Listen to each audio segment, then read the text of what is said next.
A Bueno, Reyes nada, traínte los Reyes cuando eres pequeño, traínte cosas que lo que te hacía falta, unas zapatillas o unos cafetinos o a cada uno lo sí, que le hacía la falta. necesidad O del momento, u- claro.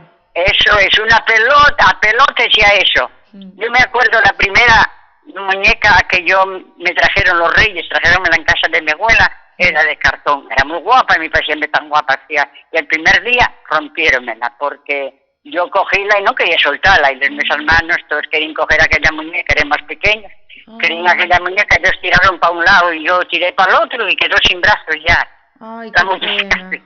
el primer día. Madre, Eso era yo pequeña, yo era pequeña, pero bueno, ya. para acabar con la muñeca ese día, ¿no? Yo después no la tiré, yo más adelante seguía y vestía la yo, hacía ahí con papeles y eso, hacía y mis tíos y, bueno, Hombre, claro, historias de tíos. claro. Qué bueno.